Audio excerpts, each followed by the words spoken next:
Ya, pemerintah mewajibkan penggunaan aplikasi Peduli Lindungi untuk masyarakat yang hendak membeli minyak goreng Rp14.000. Kebijakan ini diambil untuk menjaga ketersediaan minyak goreng di pasaran dan memastikan harga jual sesuai dengan instruksi pemerintah. Meski sudah mulai masa uji coba, penggunaan aplikasi Peduli Lindungi untuk membeli minyak goreng seharga Rp14.000 ternyata masih belum berjalan di berbagai daerah. Bukan hanya dari sisi pembeli yang merasa kesulitan, banyak pedagang minyak goreng di pasar tradisional yang mengaku kesulitan menggunakan aplikasi. Nah, sejumlah pedagang mengaku enggan menerapkan aturan baru tersebut karena selain menyita waktu, banyak di antara warga yang akan membeli minyak goreng beralasan tidak membawa handphone dan juga menolak untuk menyerahkan KTP dengan beragam alasan. Berapa kilo?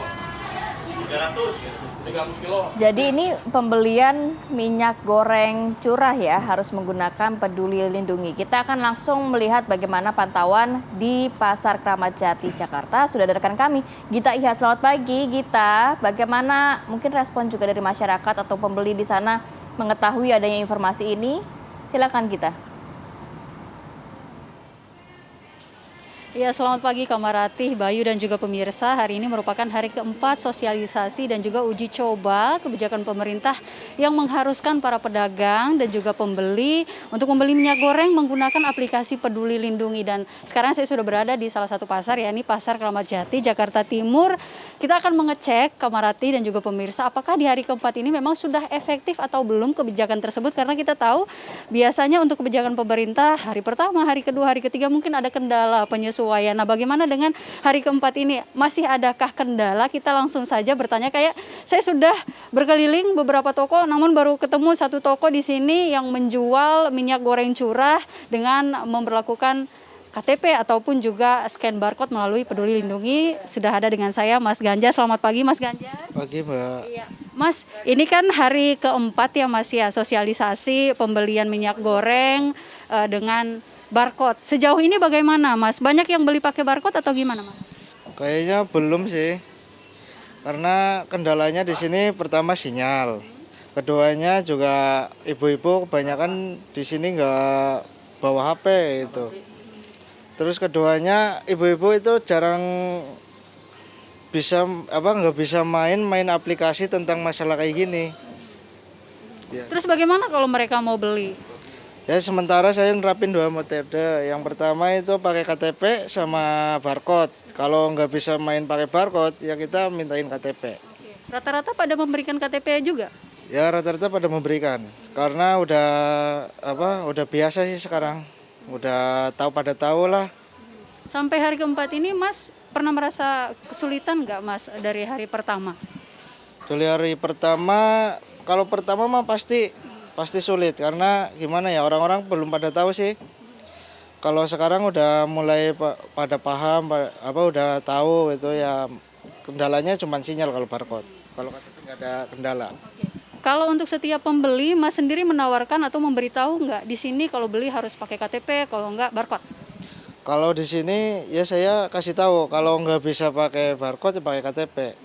Apa respon mereka? Ada yang masih merasa ribet nggak?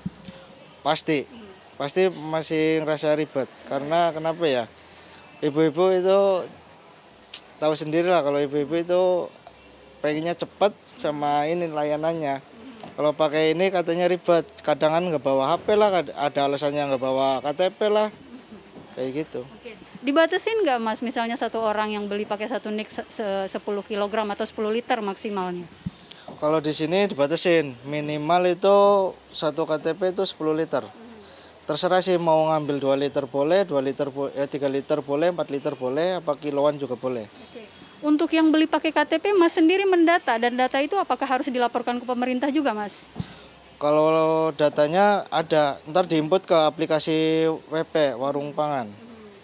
Berarti ini bermitra dengan pemerintah melalui Warung Pangan begitu ya Mas? Ya bisa disebut juga kayak gitu. Oke, Mas, ini kan sudah berjalan 4 hari, kemudian banyak juga yang dari pedagang, kemudian konsumen yang merasa berat, ribet begitu. Apa mungkin saran dari Mas sebagai pedagang begitu Mas? Karena kita tahu bahwa minyak goreng ini kan banyak sekali yang minat begitu, komoditas utama bagi warga juga Mas. Kalau menurut saya sih pembeli jualannya biasa aja, nggak usah pakai barcode apa KTP itu. Yang penting dibatasin nggak apa-apa kalau dibatasin.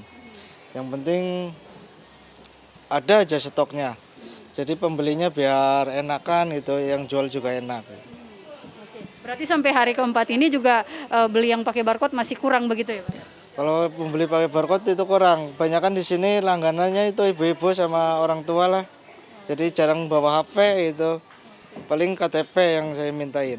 Oke, terima kasih Mas Ganjar atas waktunya. Itu dia Bayu dan juga Kamaratih, bagaimana di hari keempat ini masih banyak warga yang kemudian membeli tapi tidak menggunakan scan barcode. Nah, ini kemudian jangan sampai menjadi dilema begitu untuk kebijakan pemerintah kali ini. Jangan sampai orang-orang yang kemudian berhak untuk mendapatkan minyak goreng melalui aplikasi ini justru tidak dapat begitu. Arif Fadil, Bayu dan juga Kamaratih. Sementara kami kembalikan ke Anda di studio. Baik, terima kasih Gita Iha atas laporannya dari Pasar Kramat Jati, Jakarta Timur ya gitu.